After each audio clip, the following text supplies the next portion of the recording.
Ini baru baiknya yang banyak Pak. Dari rempong kan. Bagaimana kalau istri yang lebih dari satu? Jelas Pak? Bismillahirrahmanirrahim. Assalamualaikum warahmatullahi wabarakatuh. Waalaikumsalam warahmatullahi wabarakatuh. La ilaha illallah ilaha wahida wa nahnu lahu muslimun. La ilaha illallah rabbuna wa rabbu abaina al-awwalin. La ilaha illallah wa la na'budu illa iyyahu mukhlisina lahu ad-din walau karihal kafirun. La ilaha illallah wahdah anjaza wa'da wa nasara 'abda wa 'azza jundahu wa hazama al-ahzaba wahdah. La ilaha illallah wahdahu la syarika lah, lahul mulk wa lahul hamdu yuhyi wa yumiitu wa huwa ala kulli syai'in qadir. Alhamdulillah wassalatu wassalamu ala Rasulillah sayyidina Muhammad ibn Abdillah wa ala alihi wa ashabihi al-akhyar. Ayahandaku semua, saudara-saudaraku kaum muslimin yang insyaallah dirahmati Allah. Alhamdulillah, ini malam yang kedua bagi saya sekaligus malam terakhir di masjid ini. Karena besok saya tidak tahu saya mau dibawa kemana lagi. Aku sih pasrah aja. Jamaah tarawih yang insya Allah dirahmati Allah, langsung saja Al-Imam Ibnu Hajar Al-Asqalani meriwayatkan kepada kita satu perkataan yang sangat indah dari Khalifah keempat Sayyidina Ali bin Abi Thalib karramallahu wajh, yang pernah di pesantren pasti sangat populer dengan kata-kata yang indah ini. Kata Sayyidina Ali bin Abi Thalib, laula khamsu khisalin, jika bukan karena yang 5 hal, lasaran nasu kulluhum solihin, maka seluruh manusia akan menjadi orang-orang yang soleh. Atau mahfum mukhalafahnya, kalau bukan karena 5 hal ini, ya kita akan jadi orang baik semua. Faktor-faktor yang menghalangi kita menjadi orang soleh.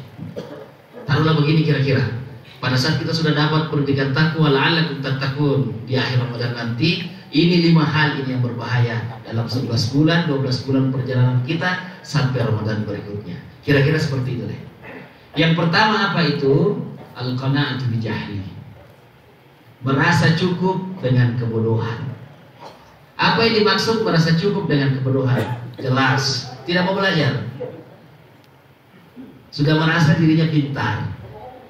Ikut majelis ini misalnya, ustadznya ini misalnya, ya di situ-situ aja. Selebihnya nggak mau. Ada mubalik yang berbeda misalnya pandangan keagamaannya atau pandangan fikihnya, nggak mau dengarkan ceramahnya. Udah deh, ada begitu di Makassar. Naik baliknya, jamaahnya kabur. Menurut riset ditanya, kenapa kabur? Nggak cocok. Nah, itu tuh al-qana'atul jahli. Dia merasa cukup dengan kebodohannya. Padahal semalam saya sudah katakan, semakin kita belajar, kata guru saya, semakin kita merasa bodoh. Kenapa semakin kita merasa bodoh? Karena semakin kita sadar bahwa banyak hal yang kita tidak tahu. Ini yang pertama yang bisa menghalangi kita jadi orang soleh. Yang kedua, jamaah tarawih yang dimuliakan Allah Subhanahu wa taala, soal dunia, rakus terhadap dunia. Enggak ada puas-puasnya, enggak ada cukup-cukupnya. Apa yang ada jarang disyukuri. Apa yang tiada sering dirisaukan. Nikmat yang terasa barukan dirasakan manfaatnya bila ia udah hilang. Baru mungkin kenapa dulu saya tidak bersyukur ya? Kira-kira begitu. Rakus terhadap dunia. Oleh karenanya iblis ini memang selalu memasukkan penyakit cinta dunia ke dalam hati kita. Semua kalangan bisa kena ini, mau para asatid, mau para siapa saja yang namanya dia manusia, maka dia berpeluang untuk menjadi orang yang rakus terhadap dunia. Apa cirinya? Tidak perlu dijelaskan cirinya. Tidak qanaah. Nah, jadi ada qanaah. Qanaah itu bagus, tapi ada qanaah yang tidak bagus. Yang tidak bagus yang pertama tadi, merasa cukup dengan kebodohan. Kita sudah merasa pintar, itu tidak bagus. Jangan merasa cukup, harus selalu belajar. Saya bilang sama adinda saya, Ustaz, kita umurnya masih 22 tahun. Mumpung masih 22 tahun, keliling. Datangi satu pesantren yang belajar, minta berkah, minta ilmu dari para ulama-ulama kita. minta sanadnya, minta diijazah amalan-amalannya, supaya apa? Semakin bertambah pengetahuan kita. Kalau berdua sih mantap. Tapi kalau kayak saya dengan beliau, waduh, Payah. expired Pak ya, menjelang expired. Kita mah Expired. jam 11 malam kita keluar ceramah takziah, belum pulang dari telepon. Dari mana nih? Aduh, celaka lagi. Kalau kayak beliau belum ada yang cari. Kita keluar misalnya ada acara di luar, kita nginap di hotel, video call. HP-nya disimpan samping TV tuh supaya terkontrol. Coba kamar depan, buka kamar mandi, dibalik gorden. Wah, la quwata illa billah. Ini problem kita nih. Mumpung masih muda tak? Jangan merasa cukup, harus selalu belajar. Tidak ada batas untuk tidak belajar, mulai dari ayunan, buayan sampai kalian. Nanti kita berhenti belajar pada saat Israel sudah mencabut kita punya. Itu yang pertama. Yang kedua, jangan rakus terhadap dunia.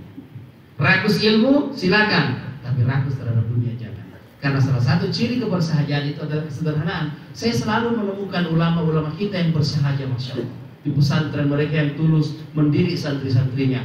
Makanya kemarin waktu ada kasus apa tuh di Bandung kan? Itu apa tuh, boarding school tuh. Saya ditanya teman-teman wartawan di Makassar, Tat, bagaimana Tat, pesantren sudah bergeser? Saya bilang itu bukan pesantren.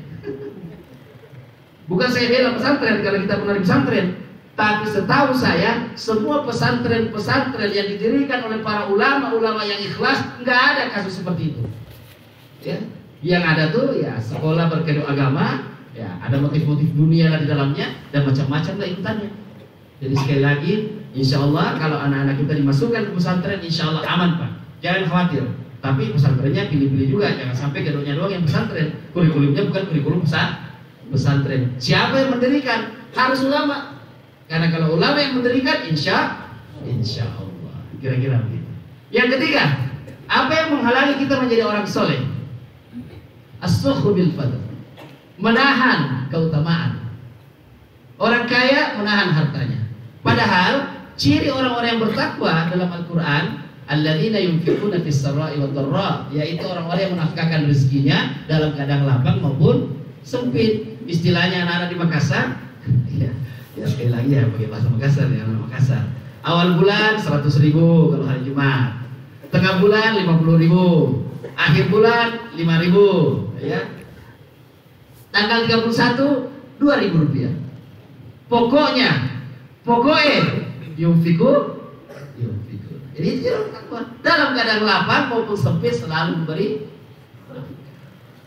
Jemaah tarawih yang dimuliakan Allah Subhanahu wa taala. Seorang mubalik, berkali-kali saya ulangi, setiap malam, setiap mimbar dimanapun saya berada, jangan menyembunyikan pengetahuan.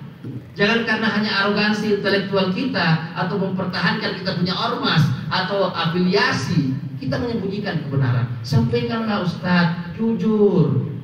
Yang zikir berjamaah ini dalilnya, yang zikir sendiri-sendiri ini dalilnya, yang tarik 8 ini datanya, yang tarik 20 ini dalilnya, yang kunut subuh ini dalilnya, yang tidak kunut subuh ini dalilnya, yang jahar basmalah ini dalilnya, yang tidak jahar basmalah ini dalilnya.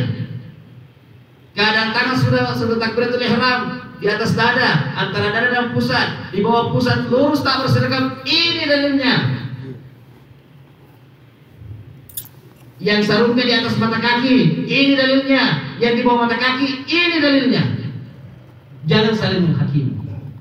Kenapa? Pada saat kita saling menghakimi, maka masuklah iblis ke dalam hati kita untuk merusak kita. Dimasukkanlah sifat kesombongan itu. Sekali lagi, aba wastakbara wa kana minal kafirin. Iblis terusir dari surga, dari rahmat Allah Subhanahu wa taala karena dia takabur. Makanya Imam Fakhrul Razi dalam tafsirnya itu berkata begini. Ya. Kata beliau menjelaskan ayat itu, menjelaskan secara filosofis.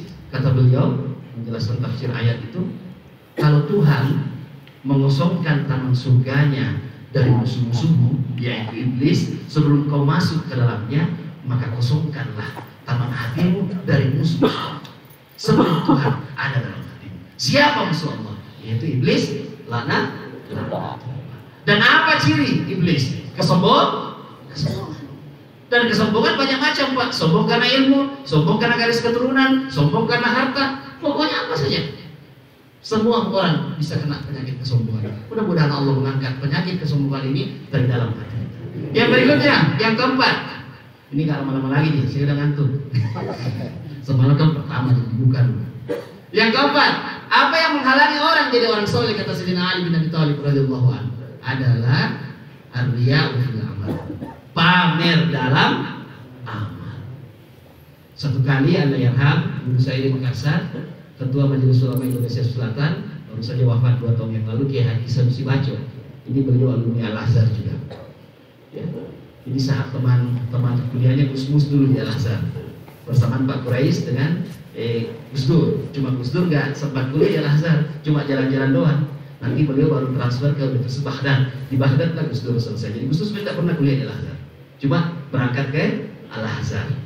Nah, kata guru saya di Kiai Sanusi, beliau memperlihatkan kepada saya itu satu status di sosial media. Status apa itu yang diperlihatkan kepada saya? Ada seorang perempuan muda duduk di atas meja kerjanya, kemudian ada jam, ada biasa jam itu Pak yang kita simpan di atas meja kerja kita, yang bulat itu yang kecil.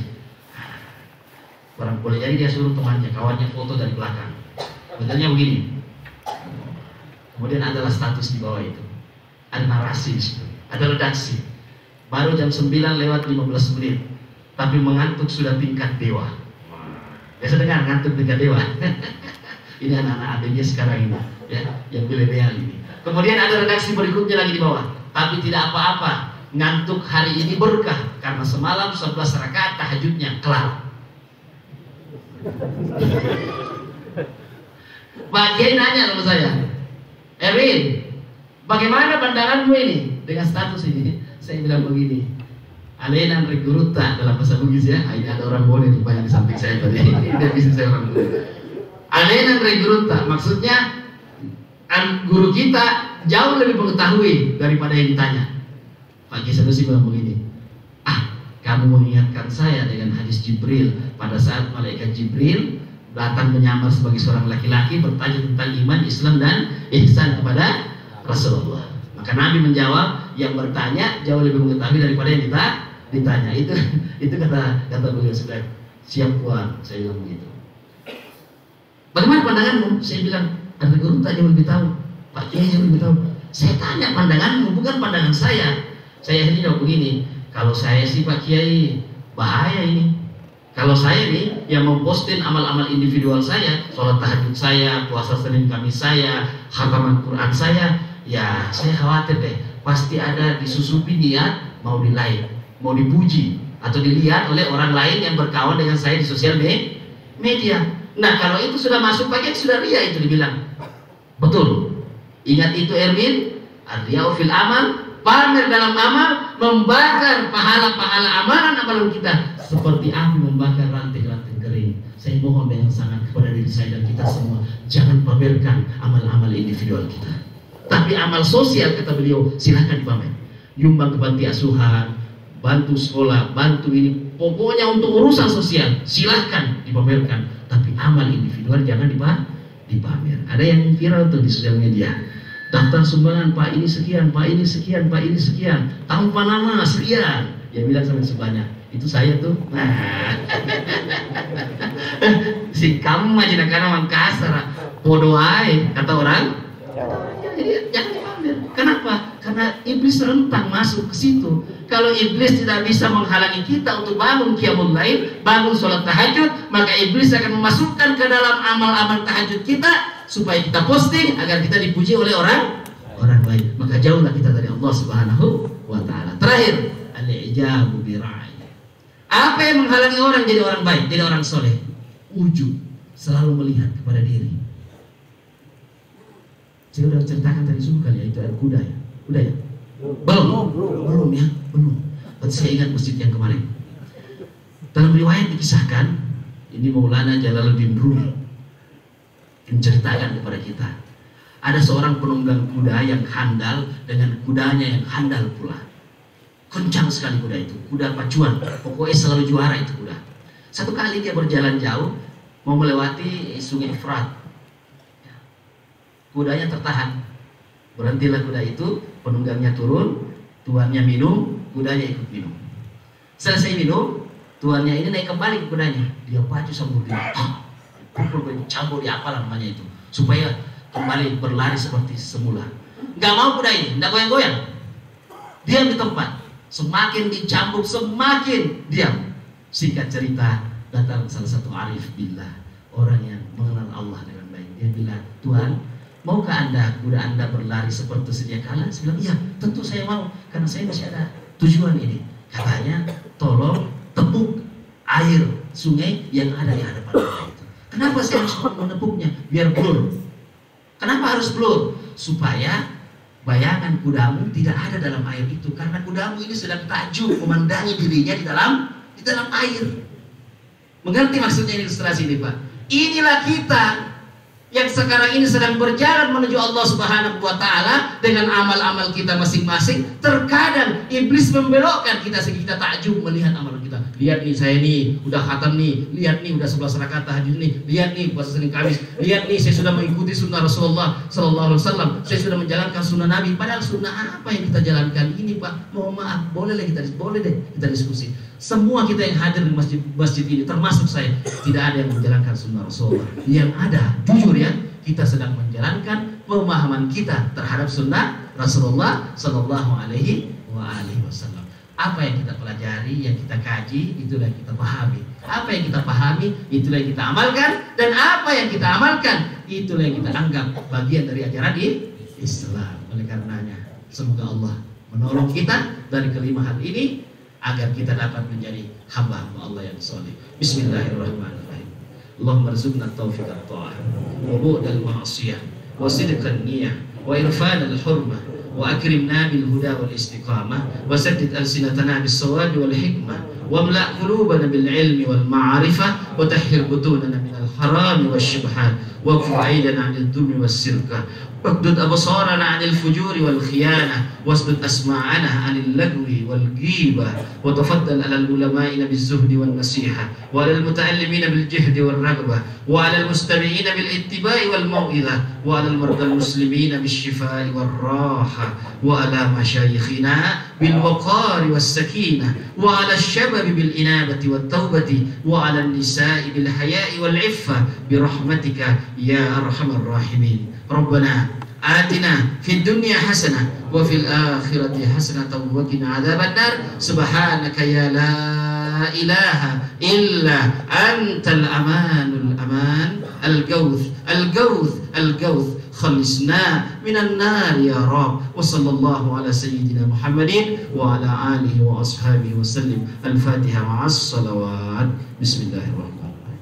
الحمد لله رب العالمين الرحمن الرحيم مالك يوم الدين إياك نعبد وإياك نستعين اهدنا الصراط المستقيم صراط الذين أنعمت عليهم غير المغضوب عليهم ولا الضالين آمين يا الله يا رب العالمين. Jemaah tarawih yang dimuliakan Allah, demikian apa yang bisa saya sampaikan, benar dari Allah, salah dari saya. Dan sekali lagi, sebelum banyak yang termehek-mehek, yang batuk, saya cukupkan sampai di sini. Semoga kita semua selalu dalam kebaikan. Wa ma taufiqi illa billah, alaihi tawakkaltu wa ilaihi unib, wallahu muwaffiq ila aqwamit thariq. Assalamualaikum warahmatullahi wabarakatuh.